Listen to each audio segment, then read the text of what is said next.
Hello students, welcome to the channel of Farzi concepts.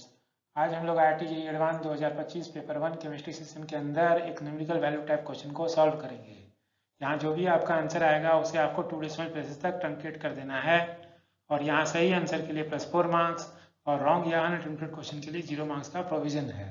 यह question आपका physical chemistry के अंदर आयनिक इक्विलिब्रियम के अंदर वीक एसिड के डिसोसिएशन इक्विलिब्रियम के ऊपर ये क्वेश्चन बेस्ड है। तो आइए इस क्वेश्चन को हम लोग स्टेप बाय स्टेप सॉल्व करते हैं। तो जैसा कि आप इस क्वेश्चन में देख रहे हैं, at 25 degree Celsius the concentration of H plus ion in 1 into 10⁻³ molar aqua solution of weak monobasic acid having a dissociation constant K value 4 into 10⁻11 is this much.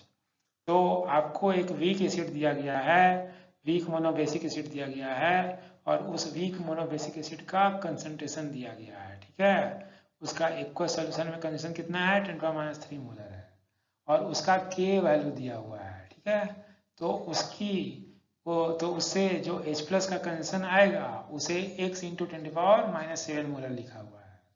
तो वीक एसिड दिया हुआ है, weak acid का concentration दिया हुआ है, उसका के दिया हुआ है, तो उससे जो H प्लस आएगा उसका H प्लस का कंसंट्रेशन आपको यहाँ पर फिल करना है। ठीक है, और इसको वो क्वेश्चन को सॉल्व करने के लिए Kw का वैल्यू एट 25 डिग्री सेल्सियस आपको सेम टेम्परेचर पे दिया हुआ है जो कि 10⁻14 है।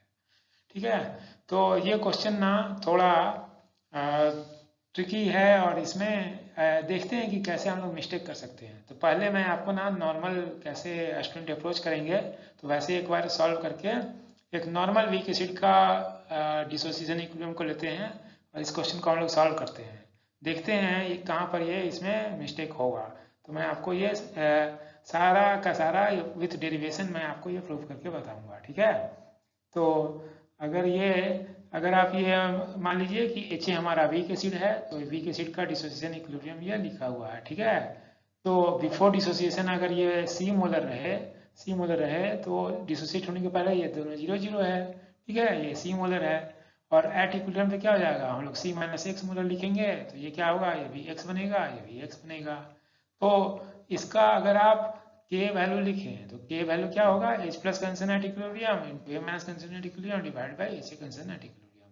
तो x के टर्म में ये वैल्यू अगर हम लोग सब्स्टिट्यूट करें तो ये वैल्यू क्या आ जाएगा, ये भी वैल्यू x है और ये भी वैल्यू x है, इसको इस बार ये x into x upon H का वैल्यू कितना है, H का वैल्यू C-X है एट इक्विलिब्रियम।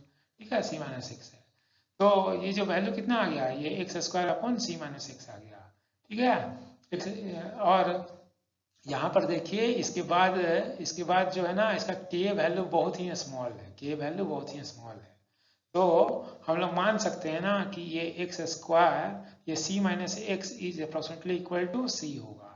यहाँ पर क्या है, यहाँ पर C is much much greater than x और अगर x का ये क्राइटेरिया हो ना, x is up to 5% dissociation तक हम लोग निगलेक्ट कर सकते हैं ना, 5% तक सेफली निगलेक्ट कर सकते हैं। मतलब C में से उसका 5% घट भी जाएगा ना तो मानेंगे कि C इंटैक्ट ही रहा, मतलब 95% बचा ही हुआ है तो वो हम लोग बोलेंगे इंटैक्ट ही रहा।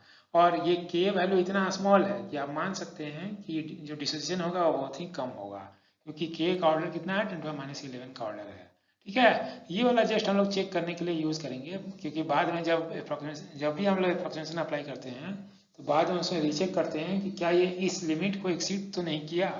अक्सर कुछ लोग इसे 10% भी लेते हैं, तो कुछ लोग कहते हैं कि इवन अपर लिमिट आप 0.1 से भी रख सकते हैं। ठीक है, ठीक है, तो ये जस्ट ये हम लोग अप्रोक्सीमेशन का यहाँ यूज़ कर रहे हैं जो कि के बहुत ही स्मॉल है।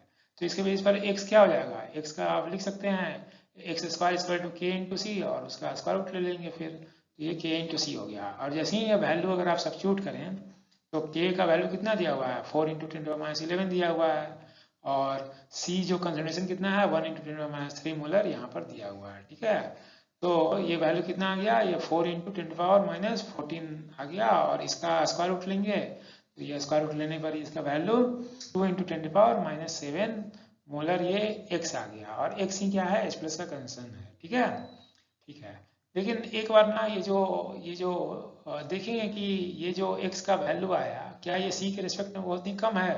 तो c का वैल्यू कितना था, तो c माइनस एक्स को हम लोगों ने लिखा है ना, तो c कितना था, c था हमारा 10⁻³ मोलर, और ये कितना है 2 × 10⁻7।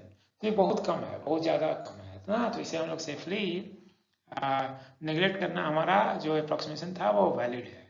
ठीक है, तो यहाँ पर फिर भी मैं जस्ट ये अप्रोक्सीमेशन चेकबॉक्स ये यूज़ करूँ, तो ये क्राइटेरिया मैं यूज़ करना चाहता हूँ कि अप टू 5% डिसोसिएशन तक का, मतलब अप टू सी का 5.5% से अगर कम आएगा तो मतलब ये मेरा कि ये अप्रोक्सीमेशन जस्टिफाइड रहेगा। तो ये जस्ट अप्रोक्सीमेशन अप्लाई करें तो 0.05 सी मतलब 5%, ये इसका वैल्यू कितना आता है 0.05 इंटू सी का वैल्यू कितना है, सी 10⁻³ मोलर है, तो ये वैल्यू कितना है 5 × 10⁻5 मोलर। और जबकि जबकि जबकि तो जबकि x कितना आया है, x का वैल्यू कितना आया है 2 × 10⁻7 molar. So 2 × 10⁻7 molar is much less than 0.05 C, जो कि 5 × 10⁻5 molar है, उसे much less है। तो ये जो अप्रोक्सीमेशन है ना, ये हमारा वैलिड है। तो x is less than 0.05 C, so approximation is justified. तो इसके बेस पर जो x हम लोग का आ गया ना, x क्या आ गया, तो x ही क्या है हमारा H+ का कंसंट्रेशन है। x ही क्या है, H+ का कंसंट्रेशन है, तो H+ का कंसंट्रेशन कितना आ गया 2 × 10⁻7 आ गया।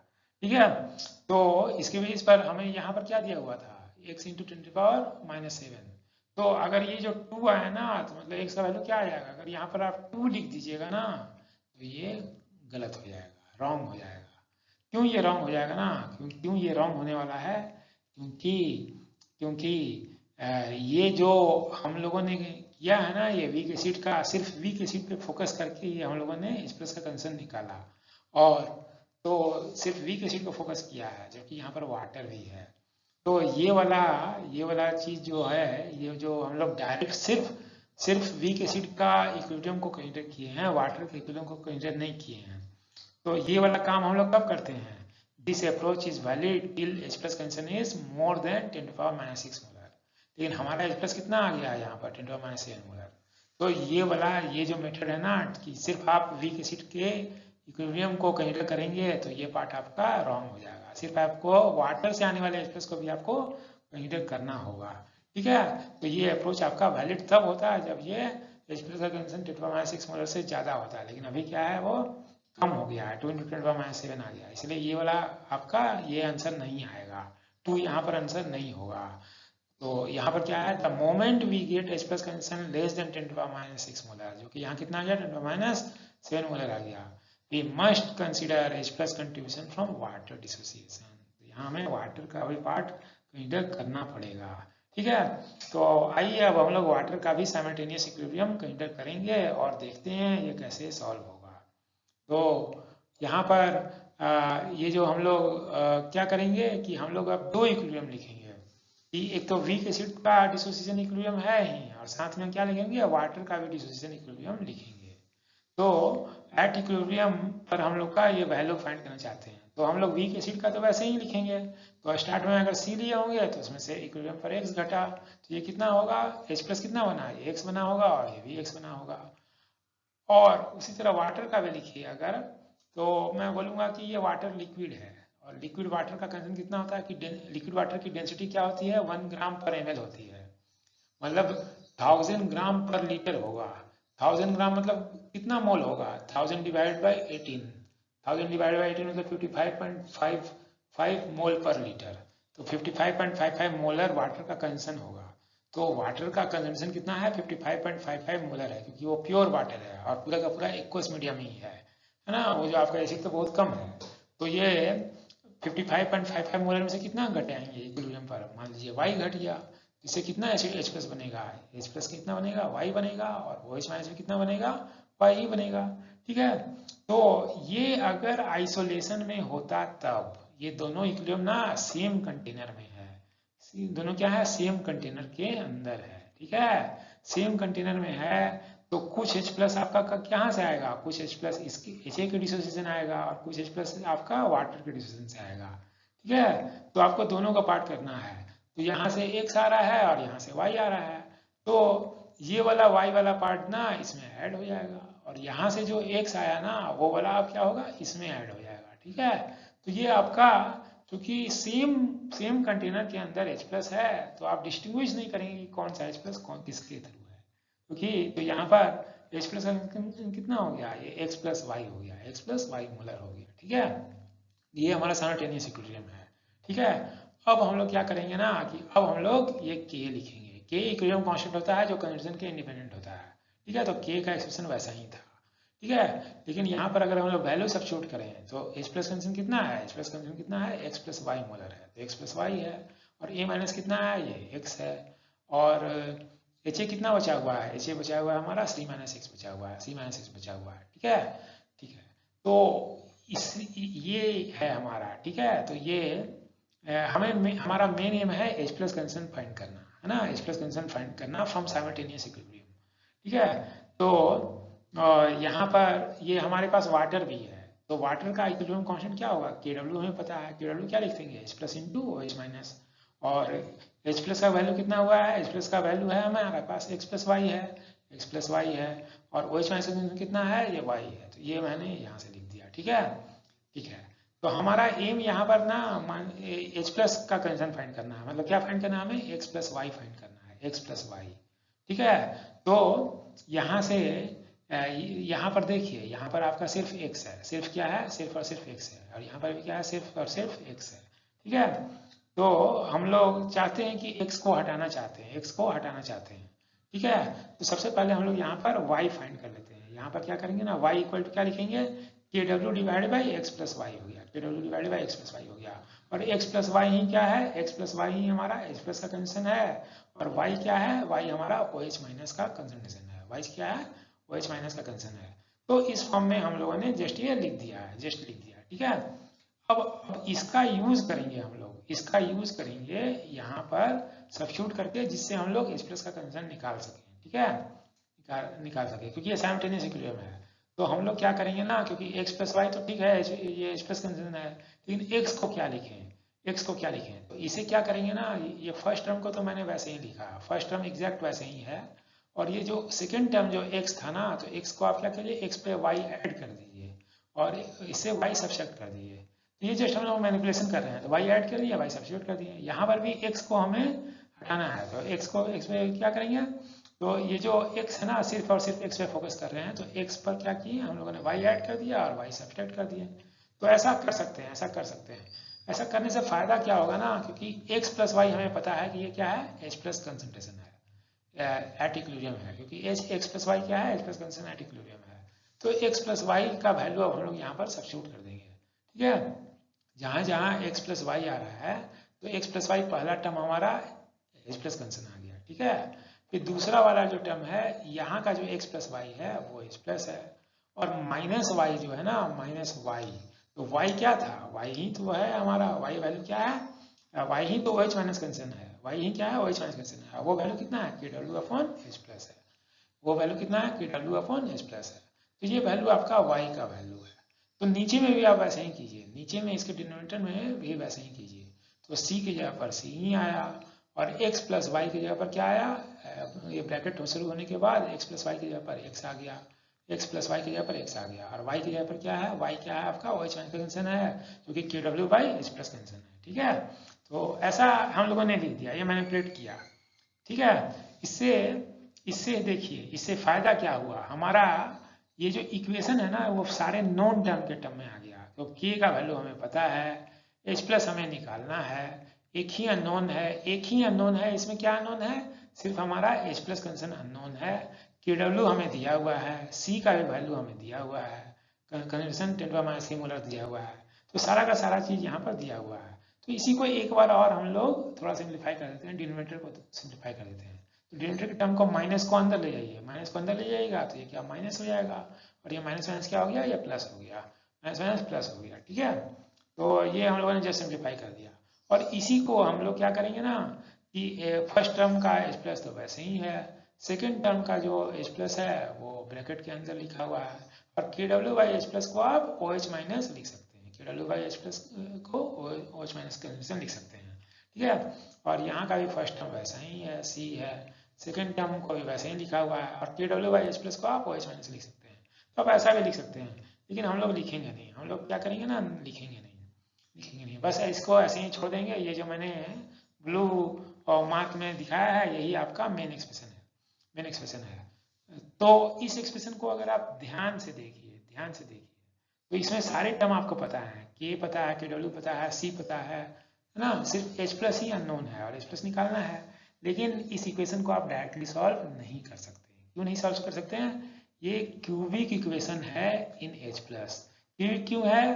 क्योंकि इन दो का पहले आप एलसीएम लीजिएगा तो ये यहाँ क्या हो जाएगा ना, ये एच प्लस का होल स्क्वायर न्यूमरेटर में आएगा, वो एच प्लस का होल स्क्वायर न्यूमरेटर में इस एच प्लस से मल्टीप्लाई होकर वो एच क्यू आ जाएगा, ठीक है। और यहाँ पर भी एलसीएम लीजिएगा तो यहाँ पर कुछ नहीं होगा, तो जस्ट मल्टीप्लाई होगा और ये एच प्लस कैंसिल हो जाएगा। तो ये ओवरऑल देखिएगा ना, ओवरऑल ये इक्वेशन आपका क्यूबिक इक्वेशन आएगा। और क्यूबिक इक्वेशन आप यहाँ पर इस क्वेश्चन के लिए सॉल्व नहीं कर सकते, क्यूबिक इक्वेशन को आप यहाँ पर सॉल्व नहीं कर सकते हैं। अल्दो आपको सारी चीजें पता है, लेकिन क्यूबिक इक्वेशन आप सॉल्व नहीं कर सकते, क्योंकि cubic equation are difficult to solve without computer based mathematical और ग्राफिकल टूल्स, ठीक है। तो यही हमारा एक्सप्रेशन है जिसमें हम लोगों ने वाटर के इक्विलिब्रियम को भी कंसीडर किया है, लेकिन यहाँ पर ये क्यूबिक इक्वेशन बनेगा, ठीक है। और इसी में देखिए जब अप्रोक्सीमेशन कैसे अप्लाई होगा, तो पहला जब हम लोग अप्रोक्सीमेशन अप्लाई करेंगे जो कि मोस्ट कॉमन है, जो कि मैंने पहले जो हम लोग किए थे ना, फर्स्ट में जो हमारा जो आंसर आया था 2 × 10⁻⁷ आया था, वो फर्स्ट अप्रोक्सीमेशन का पार्ट था। तो वो अप्रोक्सीमेशन कैसे आता है वो देखिए यहीं पर, यही आपका मेन फंडामेंटल इक्वेशन यही है जिसमें साइमल्टेनियस इक्विलिब्रियम वाटर का ही पार्ट लिया गया है।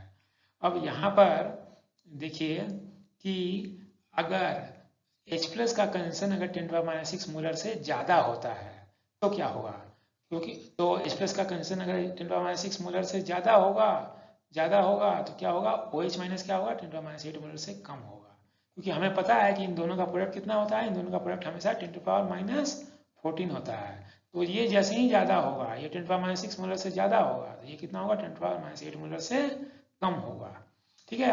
और हमें पता है कि ये वाला क्या है, यही तो OH माइनस है ना, यही तो OH माइनस है यहाँ पर, ये जो KW/H प्लस है वही OH माइनस है। तो ये वाला टर्म कितना है, ये ग्रेटर देन 10⁻6 मोलर है और ये वाला लेस देन 10⁻8 है। तो ऑलरेडी इसमें ना 100 टाइम्स H प्लस ज़्यादा है। यहाँ पर आपको साफ दिख रहा है कि 100 टाइम्स H प्लस वाला क्या है, ये मोर है, 100 टाइम्स मोर है।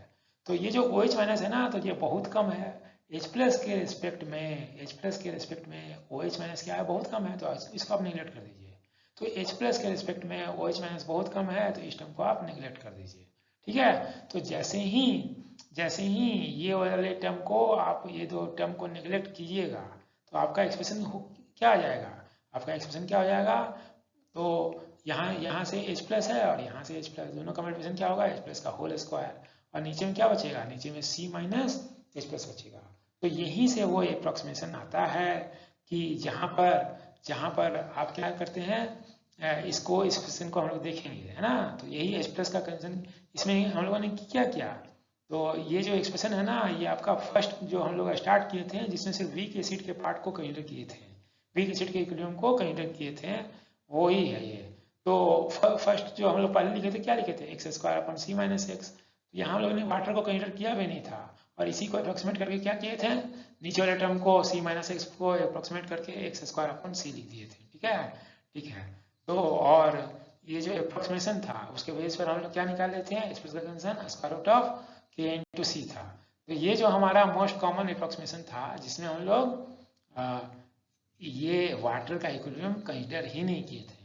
वाटर से H प्लस कब नहीं आएगा, कब हम लोग निगलेक्ट करेंगे वाटर के इक्विलिब्रियम को, जब H प्लस का कंसेंट्रेशन मोर देन 10⁻6 मोलर होगा। तो OH माइनस वाला पार्ट जो है यहाँ पर वो ऑटोमेटिक निगलेक्ट हो जाएगा और आपका एक नॉर्मल वीक एसिड का इक्विलिब्रियम आप डायरेक्ट कंसीडर कर रहे हैं, ठीक है। लेकिन यहाँ पर अगर इस मेथड का अगर आप यूज किए थे जो हम लोगों ने पहले मैंने दिखाया था, तो आंसर कितना आया था, 2 × 10⁻7 molar of H plus concentration. वो क्या हो गया, 10⁻6 मोलर से ज़्यादा होने के बजाय वो कम हो गया। तो ये वाला अप्रोक्सीमेशन हमारा फेल हो जा रहा है, ये अप्रोक्सीमेशन फेल हो गया। तो हम लोग न्यू अप्रोक्सीमेशन को तलाश करेंगे, न्यू अप्रोक्सीमेशन की तलाश करेंगे।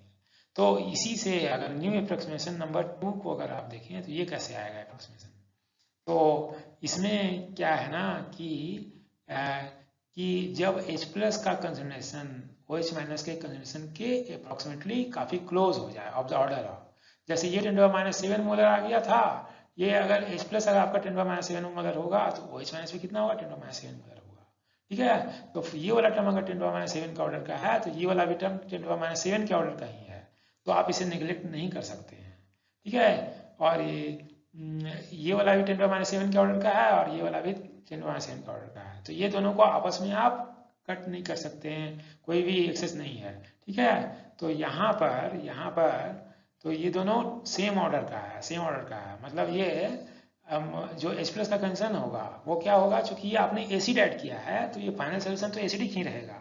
मतलब एसिडिक कब होता है, जब H प्लस का कंसंट्रेशन 10⁻7 मोलर से न्यूट्रल वाटर में कम हो ना, मतलब ज़्यादा हो, H प्लस का कंसंट्रेशन 10⁻7 मोलर से ज़्यादा हो।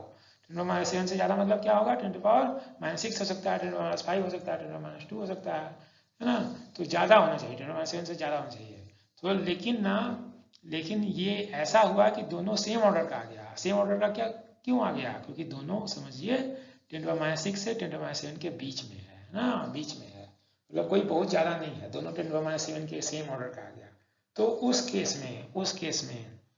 केस में आप क्या करेंगे ना, इन दोनों टर्म को डायरेक्टली नहीं निगलेक्ट सकते हैं। अब अगला क्राइटेरिया क्या है कि मान लीजिए C बहुत ज़्यादा हो जाए, C H प्लस से भी बहुत ज़्यादा हो जाए, और ये OH माइनस जो टर्म है, OH माइनस है, उससे भी बहुत ज़्यादा हो जाए, है ना, क्योंकि H प्लस और OH माइनस दोनों ही सेम ऑर्डर का है, दोनों ही 10⁻7 ऑर्डर का है। जबकि अगर C अगर बहुत ज़्यादा हो गया, जैसे इस क्वेश्चन में दिया हुआ था, क्वेश्चन में C कितना दिया हुआ था 10⁻3 मोलर, है ना, और जबकि H प्लस कितना आ रहा था 10⁻7 मोलर, 10⁻7 मोलर के ऑर्डर का, तो C is much greater than H plus concentration as well as OH minus concentration, है ना। तो उस केस में आप क्या करेंगे, ये जो डिनोमिनेटर है ना कि C इज मच ग्रेटर, तो इन दोनों टर्म को आप भूल जाइए, इन दो टर्म जो H प्लस कंसेंट्रेशन और OH माइनस है उसको हटा दीजिए। लेकिन ऊपर वाले टर्म को आप मत कुछ नहीं कर सकते, क्योंकि दोनों ही लो है, तो लो में से लो जाएगा तो लो ही, कितना लो बचेगा पता नहीं है ना। लेकिन नीचे में हमें पता है कि C is much greater than H plus concentration and OH minus concentration, तो नीचे वाला आपका डिनोमिनेटर सिंप्लीफाई हो जाएगा। डिनोमिनेटर सिंप्लीफाई होकर क्या होगा, ऊपर का न्यूमरेटर आपका सेम रहा, ब्रैकेट के अंदर का भी टर्म आपका क्या रहा, सेम रहा, नीचे का डिनोमिनेटर क्या हो गया, ये आपका सिंप्लीफाई होके C बन गया, ठीक है। तो ये आपका सेकेंड अप्रोक्सीमेशन है। ये कब अप्लाई करते हैं, जब आपका H प्लस कंसेंट्रेशन और OH minus concentration almost same order का आ जाए, मतलब 10⁻6 मोलर से H प्लस क्या हो जाए, कम हो जाए, है ना, तो 10⁻7 ऑर्डर का आ गया। तो यहाँ पर और C much greater than H plus concentration and OH minus concentration हो, तो उस केस में आप ये डिनोमिनेटर को अप्रोक्सीमेट कर देते हैं। और इसी को जैसे ही आप मल्टीप्लाई कीजिएगा तो H plus into H plus क्या दे देगा, H plus into H plus का होल स्क्वायर, और यहाँ से ये वाला टर्म जैसे ही इसमें मल्टीप्लाई होगा H प्लस क्या होगा, कैंसिल हो जाएगा और सिर्फ KW बचेगा। और इसी को, इस KW को माइनस KW को अगर आप लेफ्ट हैंड साइड में ले जाइए, लेफ्ट हैंड साइड में ले जाइए, तो ये क्या हो जाएगा, प्लस KW हो जाएगा, और यही H प्लस का होल स्क्वायर है, और H प्लस हमें फाइंड करना है, तो H प्लस क्या आ जाएगा, H प्लस क्या आ जाएगा, इसका जस्ट स्क्वायर रूट ले लीजिए, तो K into C plus KW आ गया। तो यही हमारा अप्रोक्सीमेशन वाला एक्सप्रेशन आ गया। अदरवाइज क्यूबिक को आप सॉल्व नहीं कर सकते, क्यूबिक बहुत एग्जैक्ट है लेकिन आप सॉल्व नहीं कर सकते, आपको अप्रोक्सीमेशन अप्लाई करना ही होगा, ठीक है। तो हमारा रिवाइज एक्सप्रेशन क्या हो गया, पहले जो हम लोग ये वाला एक्सप्रेशन यूज कर रहे थे, है ना, ये वाला सिर्फ एसिड को देख रहे थे, वो आप नहीं कर सकते हैं, क्योंकि यहाँ पर वाटर का इक्विलिब्रियम भी लेना होगा। तो वाटर का इक्विलिब्रियम प्लस ये concentration much greater than H plus concentration और OH माइनस कंसंट्रेशन, तो इसके बीच में रिवाइज एक्सप्रेशन क्या हो गया, square root of KC, same ही टर्म है, उसमें KW जस्ट ऐड हो गया, ठीक है, KW जस्ट ऐड हो गया, ठीक है। तो ये वाला हमारा फार्मूला बन गया है, ये वाला हमारा फार्मूला बन गया, ठीक है। तो अब हम लोग क्या करेंगे ना कि हमें पता है कि ये वाला फॉर्मूला है, तो ये आप याद कैसे रखेंगे कि यही वाला फॉर्मूला कब अप्लाई करें, तो आप क्या कीजिए ना कि स्क्वायर KC को मल्टीप्लाई कीजिए, K का वैल्यू कितना है 4 × 10⁻11 और C वैल्यू कितना है 10⁻3, तो मल्टीप्लाई अगर कीजिएगा तो मल्टीप्लाई करने में कितना आता है, K इंटू C, ये आता है 4 × 10⁻14 आता है, -14 आता है, 4 × 10⁻14 आता है। ये अगर KW के ऑर्डर का आ जाए, अगर KW के ऑर्डर का आ जाए तो वो ये आप इसमें ऐड कर दीजिए, मस्ट आपको ऐड करना ही है, ठीक है। क्योंकि अगर आप इसका स्क्वायर रूट लीजिएगा तो ये 10⁻7 क्या ऑर्डर का आएगा, तो फिर आपको वाटर लेना ही पड़ेगा। तो जस्ट याद रखने के लिए जस्ट आप के और सी को मल्टीप्लाई कीजिए, अगर ये के डब्ल्यू के ऑर्डर का आ जाए तो उसमें के डब्ल्यू आप ऐड कर दीजिए, अदरवाइज यही आपका फॉर्मूला है। ठीक है, फॉर्मूला है। तो अब हम लोग क्या करेंगे, यही हमारा अब इसको सारे वैल्यू को सब्स्टिट्यूट कर देंगे, सब्स्टिट्यूट करेंगे तो के को वैल्यू ये है, सी का वैल्यू क्या है 10⁻³ मोलर है, 1 × 10⁻³ प्लस के डब्ल्यू है 25 डिग्री सेल्सियस, ये वैल्यू दिया हुआ है। ठीक है, तो फर्स्ट टर्म को मल्टीप्लाई करेंगे, फर्स्ट टर्म को ये मल्टीप्लाई हुआ तो ये क्या होगा 4 × 10⁻14 आ गया, और दूसरा वाला टर्म क्या हो गया 1 × 10⁻14 है। तो इन दोनों को ऐड करेंगे तो ये क्या हो जाएगा 5 × 10⁻14 हो जाएगा, क्योंकि सेम 10 का पावर है। ठीक है, 5 × 10⁻14, और 5 का अगर आप स्क्वायर रूट निकालें तो ये कितना होता है 2.236 × 10⁻7 आएगा। और 2.236 को अगर आप 2 डेसिमल प्लेस तक राउंड ऑफ कर दें, जो कि न्यूमेरिकल वैल्यू में हमें आंसर लिखना है, तो ये 2.24 हो जाएगा राउंड ऑफ करने पर। तो यहाँ पर इस क्वेश्चन को हम लोगों ने सॉल्व कर लिया है।